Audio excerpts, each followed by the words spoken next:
नमस्कार, मी दीपक राऊत तुमचे स्वागत करतो आजच्या शेअर मार्केट अपडेटमध्ये।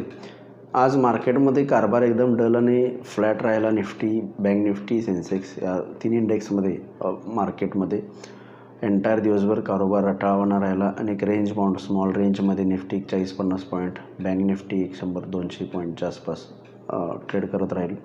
फारसा काही मोमेंटम कोणत्या इधर वरच्या साईडला किंवा खालच्या साईडला आलं नाही। ओपनिंग पॉझिटिव्ह झालेलं, पण हायर लेवलवरनं थोडंसं सेलिंग प्रेशर आलं निफ्टीला।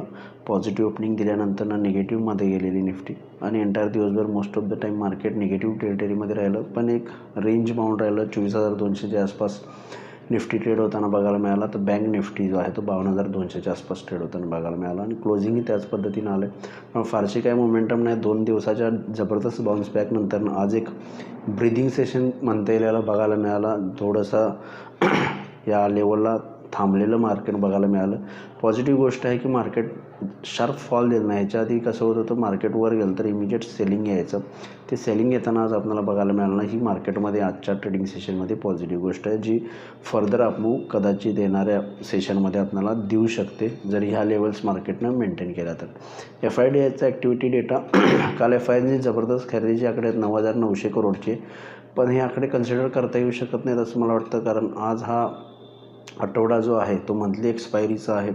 त्यामुळे आर्बिट्राज ट्रेड असतात, कॅशमध्ये बाय, फ्युचरमध्ये सेल, अशा पद्धतीचे काही आर्बिट्राज ट्रेड्स असतात आणि ते ट्रेड्स जे आहेत ते वाइंड अप होतात या वीकमध्ये, कारण मंथली एक्सपायरी आहे स्टॉक फ्युचर्सचे स्पेसिफिकली।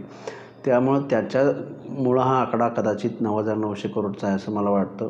DISने विक्री केली 6,900 करोडची, त्यामुळे FISनं भले बाईंग आकडे आले तर आपल्याला कन्सिडर करता येणार नाहीत, कारण हा आर्बिट्राज वीक आहे। त्यामुळे येणारे फर्दर गुरुवारनंतरनं जर मार्केटमध्ये FIचे बाईंग आकडे आले तर मात्र काहीतरी कन्सिडरेशन करू शकतो।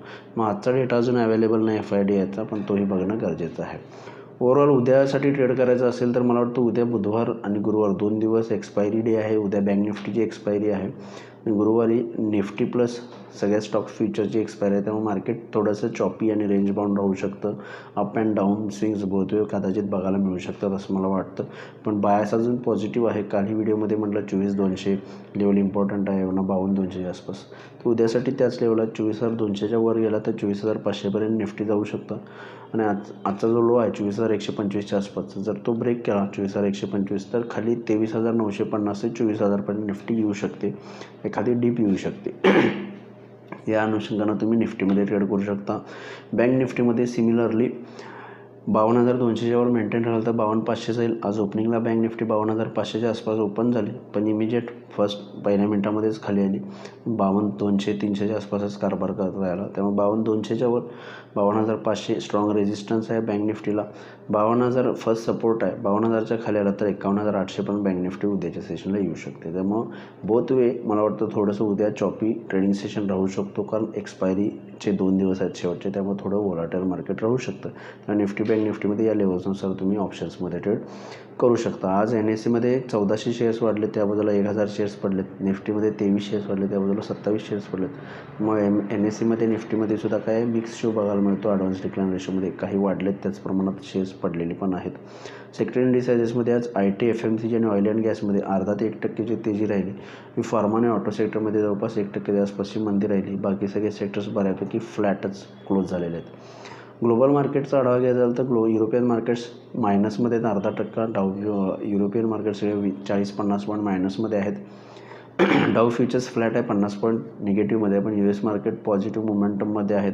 ट्रम्प इलेक्शन नंतर ट्रम्प रॅली अजून कंटिन्यू आहे। मला वाटतं US मार्केटमध्ये मोमेंटम पॉझिटिव्ह राहिला, थोडा डॉलर इंडेक्समध्ये घट झाली तर आपल्या मार्केटमध्ये फर्दर अपमूव येऊ शकते, पण हे 2 सेशन्स बघणं गरजेचं आहे। इंडेक्सनं जर 24,200, 52,200, 52,000 जर लेवल मेंटेन ठेवली तर फर्दर अपमूव आपल्याला निफ्टी बँक निफ्टीमध्ये येणाऱ्या सेशन्समध्ये निश्चित बघायला मिळालं असं वाटते। तर बघूया मार्केट उद्या कशा पद्धतीनं बिहेव होते। माझा व्हिडिओ ऐकला त्याबद्दल धन्यवाद। माझा व्हिडिओ जास्तीत लाईक करा, शेअर करा, माझ्या चॅनल सबस्क्राईब करून डेली अपडेटसाठी बेल आयकॉनला क्लिक करा। धन्यवाद।